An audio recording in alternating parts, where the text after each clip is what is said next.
ওকে, তো ম্যাঙ্গানিজের ক্ষেত্রে দেখলাম প্রথম কক্ষপথে 2টা, দ্বিতীয় কক্ষপথে 8টি এবং থার্ড কক্ষপথে 15টি। তাহলে 2, 8 আর 15, 25, তাই না? ম্যাঙ্গানিজের এইটা হলো বৃত্তাকার ইলেকট্রন বিন্যাস। উঠানো শেষ? ওকে, কপার দেখি।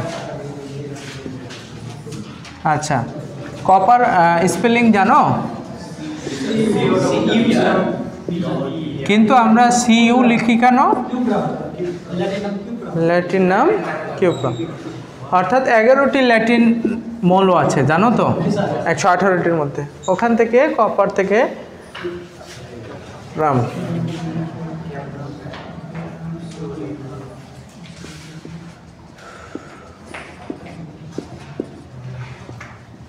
আটটি, তারপরে কত? 18টি, তাই না? আচ্ছা, এই যে এখান থেকে গোনো, 2 আর 8 কত? 10 আর 18, 28, আছে কত? 29। তাহলে একটা অবশিষ্ট থাকছে না? ওইটা পরের কক্ষপথে আমাদের বসাইতে হবে। তাহলে 2, 4, 6, 8, 10, 12, 14, 16, 18 অ্যান্ড ফোর্থ কক্ষপথে একটি ইলেকট্রন বসালে কপার বৃত্তাকার কক্ষপথ ইলেকট্রন বিন্যাস হয়ে যায়। এটা তোমাদের জানো নিশ্চয়, তাই কি না? এখন যদি এইভাবে ইলেকট্রন বিন্যাস করো তাহলে একটু জটিলতায় ভুগতে হবে। সেটা কোনটা? Mn 25, copper 29। হ্যাঁ, তো সমান না দিয়ে আমরা সাফিক্স আকারে লিখি।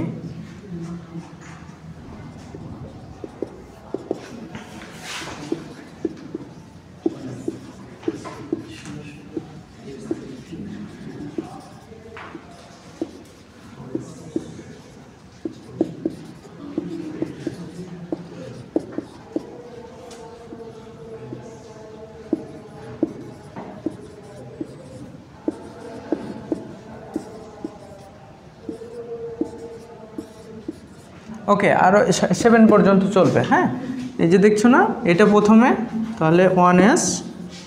আচ্ছা, এস অরবিটালে কয়টি ইলেকট্রন যেতে পারে? 2টি।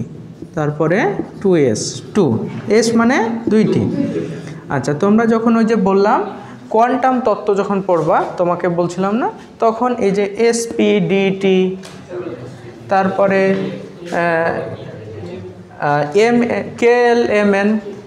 KLMN নাম শুনেছ? এগুলো ক্লিয়ার হবা। হ্যাঁ, ওকে। তারপরে পি অরবিটালে 6টি ইলেকট্রন, 1s2, 2s2, 2p6। কেমনে করলাম? এই যে এইভাবে 2p, তারপরে কত? তারপরে 3p, 4s, 3d, 4p, 5s, তাই না? 3d, 4p, 5s। এখন এসে তো 2টা ইলেকট্রন প্রবেশ করতে পারে, ডিতে 10টা, পিতে 6টা, এসে 2টা, আর এফে 14টা। কয়টি? 14টি ইলেকট্রন। ওকে, এখন লুক ইট 1s2,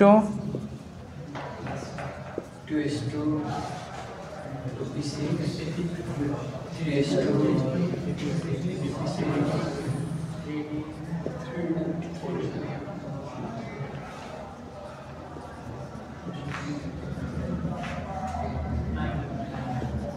এমনটাই তো হয় নাকি?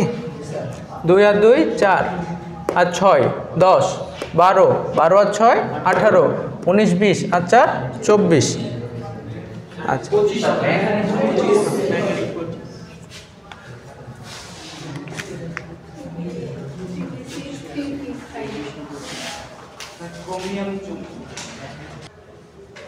ওকে।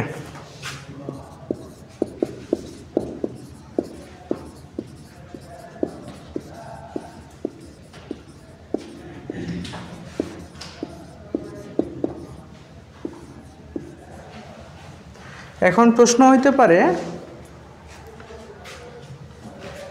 এই ফ্লো চার্ট থেকে দেখতে পাচ্ছি যে আগে 3p এর পরে 3d হওয়ার কথা, কিন্তু প্রবেশ করছে 3p এর পরে 4s, তারপরে 3d। দেখো 3p পরে 4s তারপরে d 3d, তাই কি না?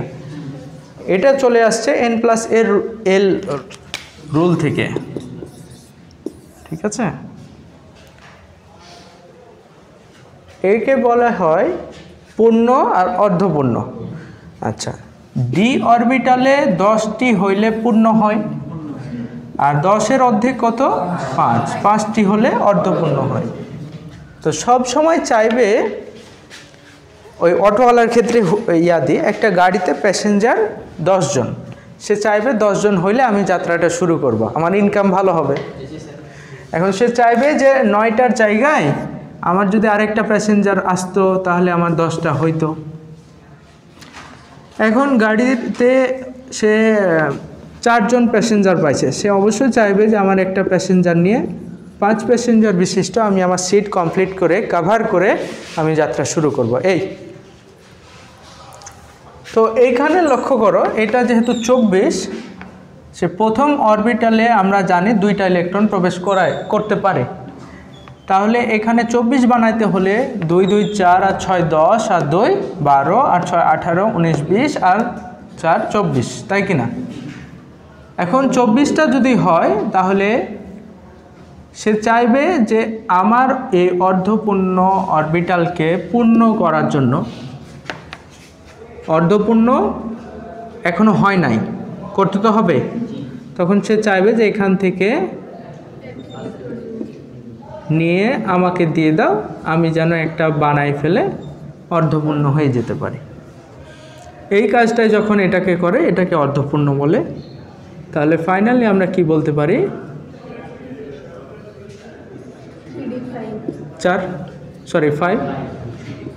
5, ঠিক আছে, ওকে।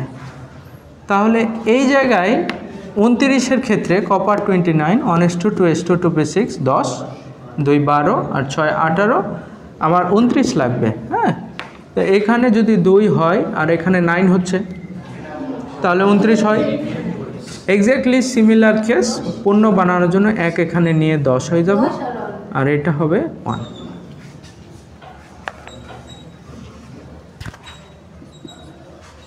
কারো কোনো প্রশ্ন?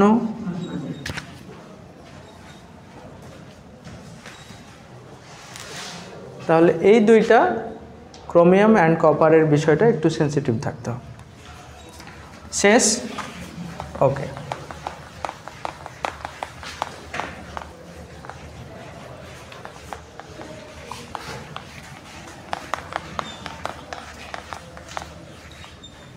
বিজ্ঞানী জি জনস্টন 1891 সালে ইলেকট্রন নিয়ে ধারণা দেন, তাই না?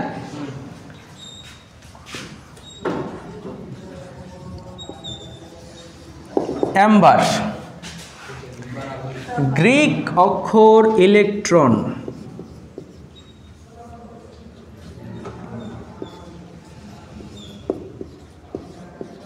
ইলেকট্রন থেকে অ্যাম্বার এসেছে। মানে ইলেকট্রন অর্থ অ্যাম্বার, অ্যাকচুয়ালি রাবার। কলম দেখাইছিলাম না, কলম এটা না, রাবার। হ্যাঁ, ওকে। এই যে রাবার আছে না, হ্যাঁ, হ্যালো, লক্ষ্য করো। তো বলা হয়েছে যে এটা কিন্তু গ্রিক অক্ষর, ইলেকট্রন ইংরেজি লেটার না, এই যে এটা গ্রিক অক্ষর। হ্যাঁ, এই থেকে ইলেকট্রন এসেছে। ওকে। এখন বিজ্ঞানী জি জনস্টন বলতেছেন ইলেকট্রন আবিষ্কার করার পরে কিভাবে ইলেকট্রন চার্জ সঞ্চিত করে কোনো কিছুর মধ্যে। অ্যাম্বারের সাথে পশমওয়ালা কাপড় বা রেশমি কাপড়, পশম, রেশম, পশম, এই কাপড়ের যখন ঘর্ষণ করা হয় এখানে ইলেকট্রন সঞ্চিত হয়, জমা হয় অ্যাম্বারে। কাপড় থেকে ইলেকট্রন সঞ্চিত হয়ে পেছনে, কাপড় থেকে ইলেকট্রন ট্রান্সফার হয়ে এই রাবারে বা অ্যাম্বারে ইলেকট্রন জমা হয়, মানে চার্জ সঞ্চয় করে। এরপর যখন কোনো কাগজের টুকরাকে আমরা কাছাকাছি নিয়ে আসি, স্পর্শ করে, তাই না? স্পর্শ কি এমনি এমনি হয়? চার্জ আছে বিধায় হয়, তাই কি না? তাহলে এই যে চার্জ তৈরি হইল, বিদ্যুৎ তৈরি হলো, সেটা কি খালি চোখে দেখা যায়? যায় না। আচ্ছা, এটার মধ্য দিয়ে যে চার্জ তৈরি হলো, এটাতে এখন ওই যে কোনো লোড, ফ্যান অথবা লাইট সংযোগ দিলাম, ওর মধ্যে ফ্যান লাইট চলবে? তাহলে এই ইলেকট্রন বা বিদ্যুৎ যেখানে তৈরি হয় সেখানে শেষ হয়ে যায় বা জমা থাকে। তাহলে এটা হলো স্থির তড়িতের বৈশিষ্ট্য। এটা এখন তোমাদের উদাহরণ দিতে পারি আরও। রাতের বেলায় কম্বল আছে না, এখন শীতকালে অন্ধকারে কম্বলের মধ্যে কোনো আঙ্গুলে যাদের ইয়া আছে, একটা খসখসে ভাব আছে না, এটা দিয়ে এভাবে ইয়া করবা, টান দিবা, দেখবা যে মৃদু আলো জ্বলে উঠতেছে, ওটা হলো চলো স্থির তড়িৎ। এরপরে পলিস্টার কাপড় আছে না, পলিস্টার কাপড়, এই কাপড়ে এইভাবে ইয়া করবা, অথবা শরীর থেকে কাপড়টা খুলবা, শরীরের লোমের সাথে দেখবা যে আকর্ষণ করতেছে, হ্যাঁ, ওইটাই হলো এই যে স্থির তড়িৎ। বুঝতে পারছো? তাহলে তড়িৎ কেমনে কি হইল সেটা আমরা জানলাম। এখন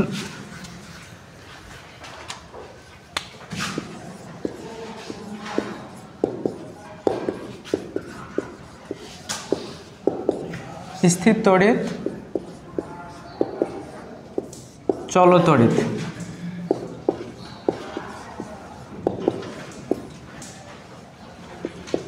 তাহলে স্থির তড়িৎ উৎপত্তি স্থলে উৎপন্ন হয়ে সেখানেই রয়ে যায়, তাকে স্থির তড়িৎ বলে। পেছনে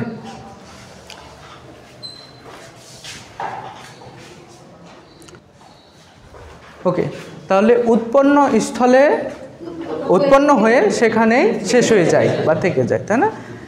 এটা কোনো জায়গায় ট্রান্সফার হবে না, ওকে, তাকে স্থির তড়িৎ বলে। আমি উদাহরণ দিয়েছি, অ্যাম্বারের সাথে রেশমি কাপড়ের ঘর্ষণ, পলিস্টার কাপড় যখন শরীর থেকে খোলা হয় তখন লোমের ঘর্ষণে বিদ্যুৎ উৎপন্ন হয়, সেটা স্থির তড়িৎ। তারপরে ফার্নেস কাপড়ের সাথে ঘর্ষণের ক্ষেত্রেও কিন্তু স্থির তড়িৎ তৈরি হয়। ঠিক আছে, ওকে। চল তড়িৎ, তাহলে এইটা যদি উৎপন্ন স্থলে স্থির থাকে, এটা কি স্থির থাকবে? তার উল্টো, উৎপন্ন স্থলে উৎপন্ন হয়ে কোনো পরিবাহীর মধ্য দিয়ে সময়ের সাথে মান ও দিক পরিবর্তন করে প্রবাহিত হয়। এখন মান ও দিক নিয়ে যখন একটা কথা এসেছে, তাহলে এখানে আবার তাহলে চল তড়িৎ দুইটা পার্ট আছে, একটা ডিসি, একটা এসি। ডিসি মিন্স ডাইরেক্ট,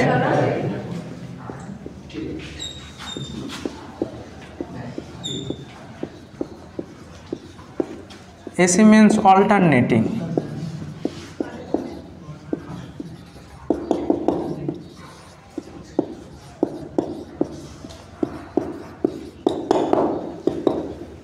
ওকে, তো এখন ডিসি সংজ্ঞাটা বলেছিলাম এইভাবে যে কোনো পরিবাহীর মধ্য দিয়ে মান ও দিকের পরিবর্তন ছাড়াই তড়িৎ প্রবাহিত হয়, তাকে ডাইরেক্ট কারেন্ট বলে। তাহলে আমার সাথে সাথে বলো, কোনো পরিবাহীর মধ্য দিয়ে যে তড়িৎ কোনো প্রকার মান ও দিকের পরিবর্তন ছাড়াই প্রবাহিত হতে পারে, তাকে ডিসি কারেন্ট বলে। তাহলে এসি কি হবে? মান ও দিক পরিবর্তন করবে। ওকে, এসির চিত্র দেখো।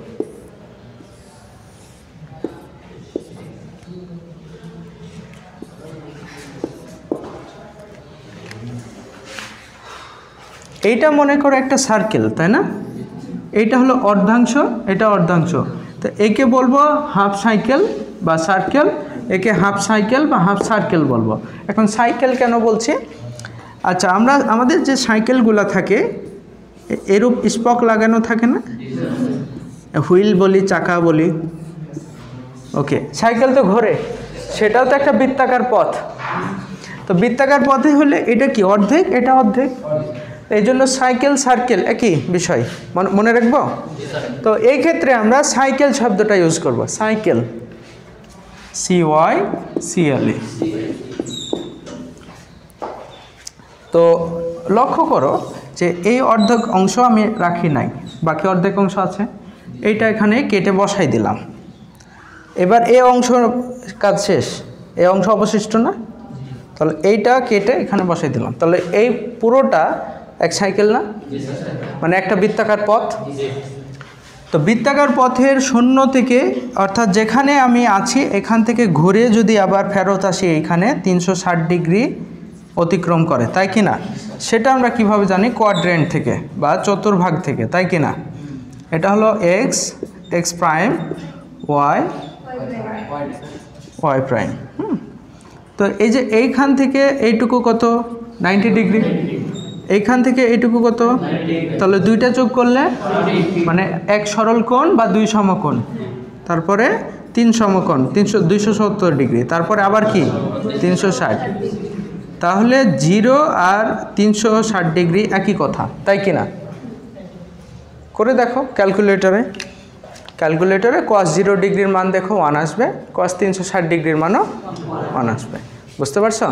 তাহলে 0কে কেন্দ্র করে আবার ওই পজিশনে আসতে 360 ডিগ্রি অতিক্রম করে, বা 4 সমকোণ তৈরি করে, অথবা 2 সরল কোণ তৈরি করে। বুঝতে পারছো? তো এটা হলো 1 সাইকেল। তো 1 সাইকেলে আমি সংজ্ঞাতে বলেছি কি, যে তড়িৎ কোনো পরিবাহীর মধ্য দিয়ে মান ও দিকের পরিবর্তনের মাধ্যমে প্রবাহিত হয় তাকে এসি, অল্টারনেটিং কারেন্ট বলে। এই যে দেখো মান ও দিক কেমনে পরিবর্তন করছে।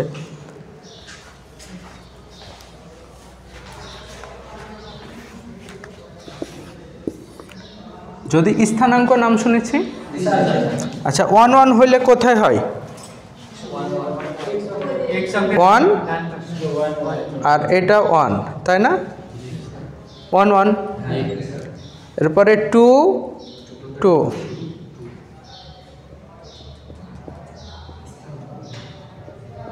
আমি 3 3 নিব, তাহলে 1 2 3 1 2 3, তাই না? আচ্ছা, এগুলোকে যোগ করলে কি হয়? একটা কার্ভ তৈরি হয় না? আবার যদি মান কমাই তাহলে 4 4 নিলাম, 3 নিলাম,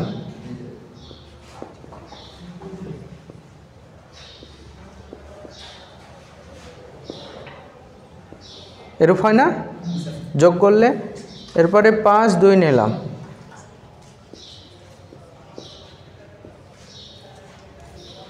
এরপরে 6 1 নিলাম, যোগ করলাম, তারপরে 7 0 নিলাম, যোগ করলে এরূপ একটা রেখা তৈরি হয় না? এটা হলো অর্ধবৃত্ত। দেখো বৃত্ত হয়েছে কিনা। এটা তাহলে স্থানাঙ্ক থেকে পেলাম না? তাহলে প্রতি ক্ষেত্রেই দেখো 1 1 2 2 মান চেঞ্জ হচ্ছে না? দিকেরও পরিবর্তন হচ্ছে। দিক কেমনে হচ্ছে? এটা থেকে দেখবা পরবর্তী এইরূপ হচ্ছে না? তো এটা দিক পরিবর্তন হচ্ছে না? এটা যদি পজিটিভ হয় এটা কি? তাহলে মানেরও পরিবর্তন হচ্ছে, দিকেরও পরিবর্তন হচ্ছে, তাহলে তাকে কি বলে? অল্টারনেটিং কারেন্ট বলে।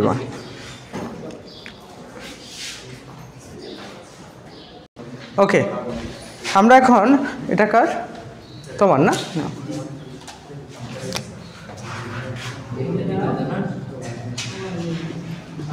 কারেন্ট, তাই না? Silent please. কারেন্ট।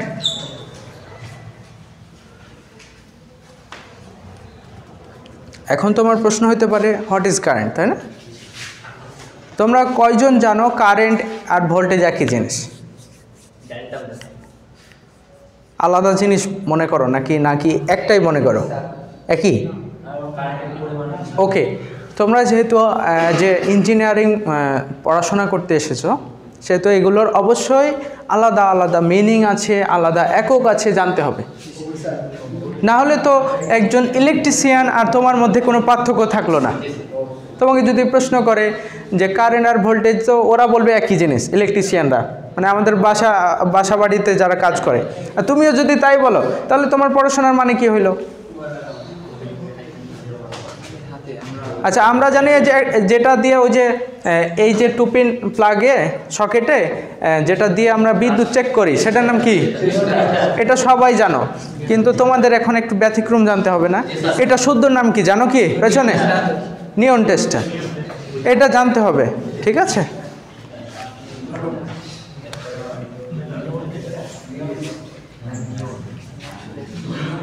কোনো পরিবাহীর মধ্য দিয়ে, লিখো, কোনো পরিবাহীর মধ্য দিয়ে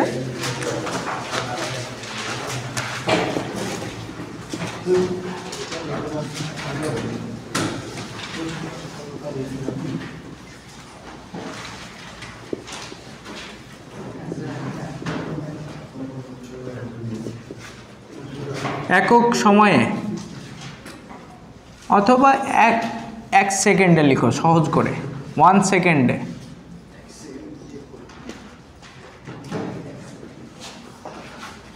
যতগুলো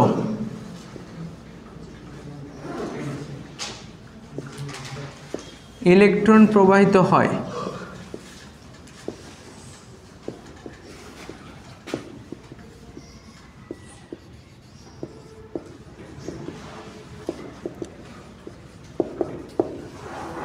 তাকে কারেন্ট বলে।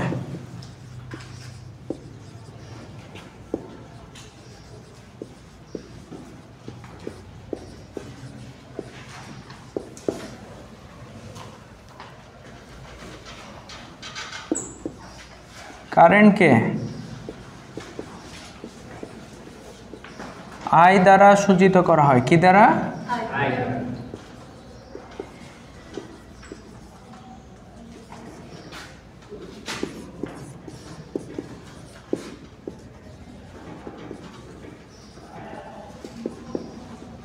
একক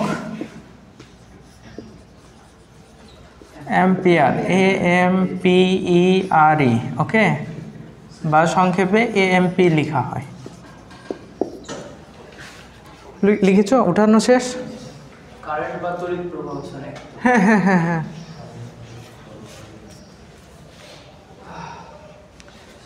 ফিজিক্সে তোমরা নিশ্চয়ই এই শব্দটা পরিচয় তড়িৎ নিয়ে, তাই না?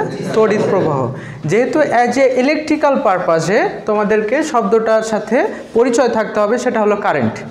তো একটা কথা মনে রাখবা যে ইটস ইকুইভ্যালেন্ট টু তড়িৎ প্রবাহ। কারেন্ট আর তড়িৎ প্রবাহ কি একই জিনিস।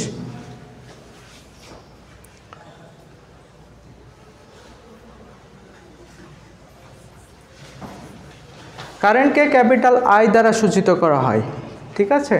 একক হলো অ্যাম্পিয়ার।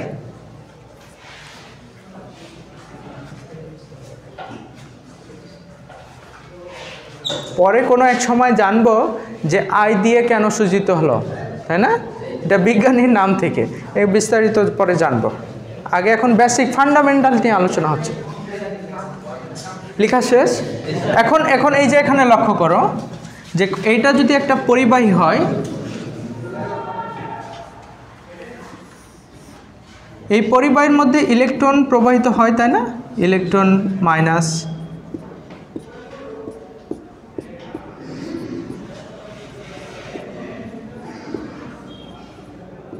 তাই কি না? ইলেকট্রন ফ্লো হচ্ছে কোনো পরিবাহীর মধ্য দিয়ে। আচ্ছা, এর মধ্যে পজিটিভ চার্জ থাকে না? পজিটিভও তো থাকে, থাকে কি না? তো পজিটিভ চার্জ মানে কি? ইলেকট্রনের চার্জ নেগেটিভ, প্রোটনের চার্জ পজিটিভ। তাহলে চার্জ শব্দটার মধ্যে কি আছে? পজিটিভ নেগেটিভ আছে, কিন্তু এখানে ইলেকট্রন ব্যবহার করেছি, তাহলে এর মধ্যে শুধু নেগেটিভ চার্জ না? কিন্তু না। এই জন্য যখন আমার একটা ভাইবার কোশ্চেন ছিল, আমার না এটা পারতপক্ষে প্রশ্নের উত্তর দেওয়া হয়েছিল যে হোয়াট ইজ কারেন্ট, তখন বলা হয়েছিল যে প্রতি একক সেকেন্ডে বা 1 সেকেন্ডে যতগুলো ইলেকট্রন প্রবাহিত হয় তাকে কারেন্ট বলে। কিন্তু তারের মধ্যে শুধু কিন্তু নেগেটিভ চার্জই থাকে না, পজিটিভ চার্জও তো থাকে, তাই কি না? তখন আমরা চার্জ শব্দটা ব্যবহার করব। কি শব্দ? যদি তোমাদের বইয়ে ইলেকট্রন থাকে তাহলে সেটা চার্জ নিয়ে পড়াটাই ভালো, কারণ এটা হায়ার স্টাডিতে চার্জ ব্যবহার হয়, লেখা থাকে, বুঝতে পারছো? তাহলে কি ব্যবহার করবা? চার্জ। এই পর্যন্ত ক্লিয়ার? ওকে, এবার ভোল্টেজ লিখো, এইভাবে ভোল্টেজ করো।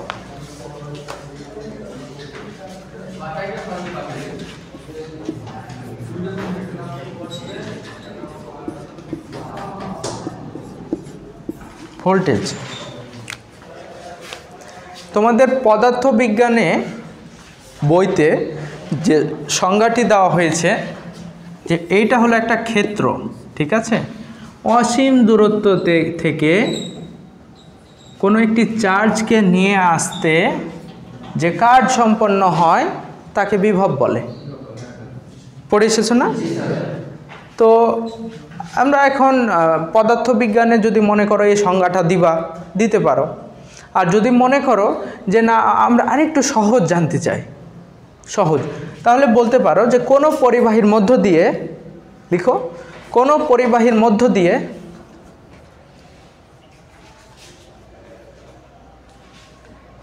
কারেন্ট প্রবাহিত করানোর জন্য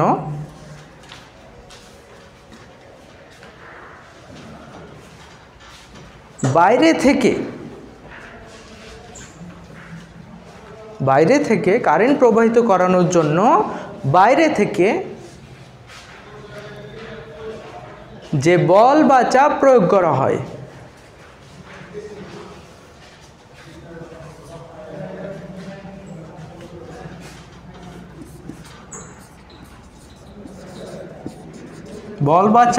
করা হয় তাকে ভোল্টেজ বলে।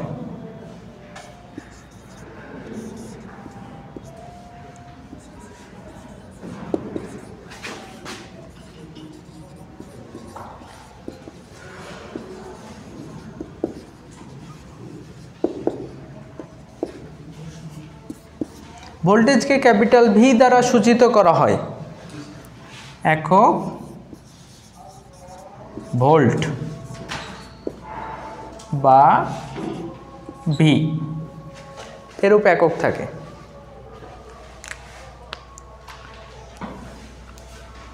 সবার উঠানো শেষ?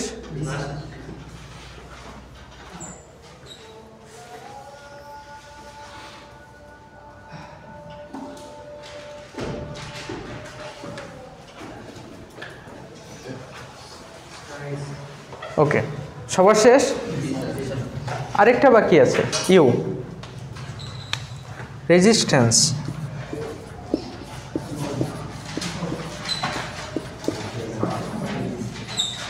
বা রোধ।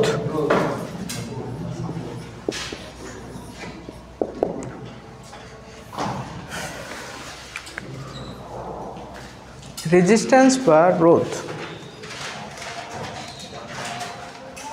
লিখো, কোনো পরিবাহীর মধ্য দিয়ে কারেন্ট প্রবাহের পথে, কোনো পরিবাহীর মধ্য দিয়ে কারেন্ট প্রবাহের পথে, কোনো পরিবাহীর মধ্য দিয়ে কারেন্ট প্রবাহের পথে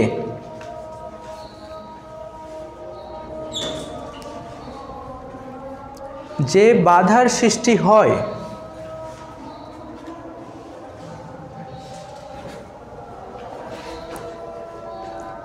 তাকে রোধ বা রেজিস্ট্যান্স বলে।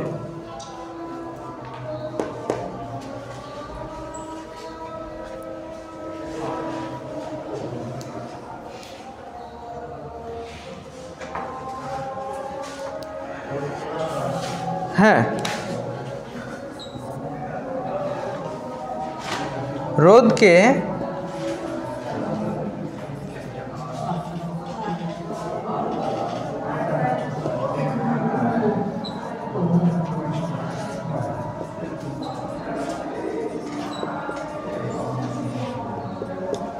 ক্যাপিটাল আর দ্বারা সূচিত করা হয়, ঠিক আছে? একক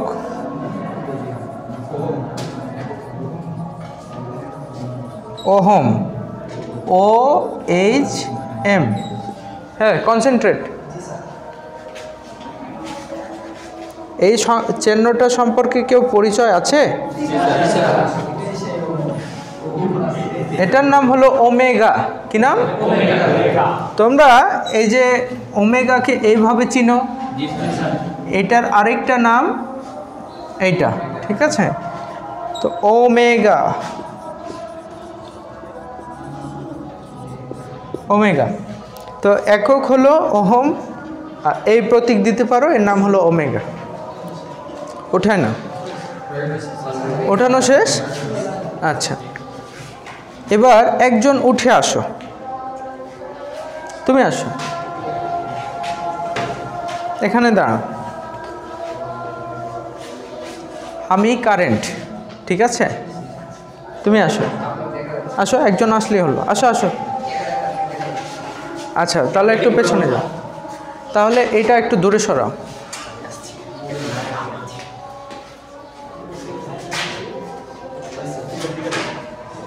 ওকে, হ্যাঁ, আচ্ছা, ঠিক আছে, ওকে ওকে। মনে করো আমি কারেন্ট, আমি একটা পরিবাহী, মানে আমি একটা রাস্তার মধ্য দিয়ে প্রবাহিত হচ্ছি, চলছি, আমি একটা রাস্তা দিয়ে চলবো, ওকে?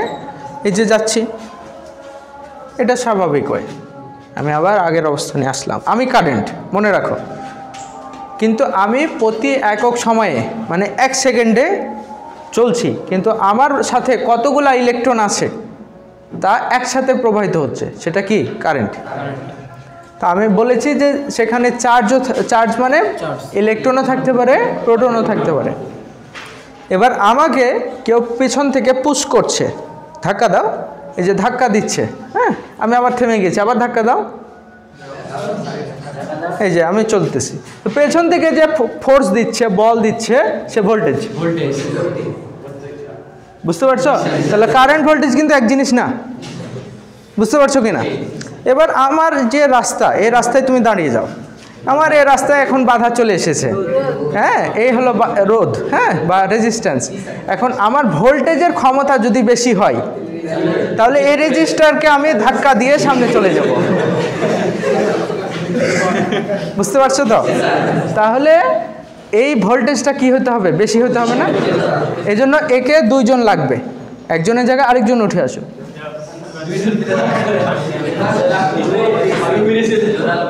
হ্যাঁ, আমাকে এখন হালকা ইয়া করো। হ্যাঁ, আমি এখন এই যে দিলাম, চলে গেলাম, আমার পথ চলাচল হইতেছে, তাই না? তাহলে এই হলো কারেন্ট। আমি পেছন থেকে যে ফোর্স দিচ্ছে সেটা রেজিস্ট্যান্স, সামনে যে আসে সেটা রেজিস্ট্যান্স বা বাধা, আর পেছন থেকে যেটা দিচ্ছে সেটা ভোল্টেজ। এখন বিষয়টা হচ্ছে এই রেজিস্ট্যান্স কেন হলো? আমি যে রাস্তা দিয়ে চলছি সেটা কি একটা পথ না? বৈদ্যুতিক পথ না? সেই পথে কি দিয়ে তৈরি? তামার তৈরি হতে পারে, অ্যালুমিনিয়াম হতে পারে, বা অন্যান্য পরিবাহী অর্ধপরিবাহী হতে পারে।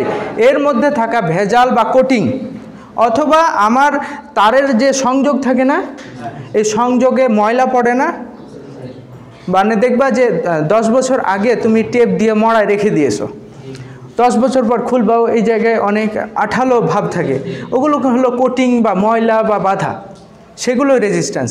বা তারের মধ্যে যদি তার তৈরিতে, মানে তামা বা অ্যালুমিনিয়াম গলিয়ে যে তার তৈরি করা হয়, সে গলানোর মধ্যে যদি ভেজাল থাকে, তাহলে সেখানেও বাধা তৈরি হয়। সে রেজিস্ট্যান্স 2 প্রকার, একটা পজিটিভ রেজিস্ট্যান্স, নেগেটিভ। সেটাকে কি বলে? Coefficient of positive temperature and coefficient of negative temperature. মানে তাপমাত্রা বাড়লে কোএফিসিয়েন্ট অফ পজিটিভ টেম্পারেচার, মানে এই ক্ষেত্রে রেজিস্ট্যান্স বাড়ে পরিবাহীর ক্ষেত্রে, আর অর্ধপরিবাহীর ক্ষেত্রে তাপ যত বাড়বে রেজিস্ট্যান্স তত কমবে।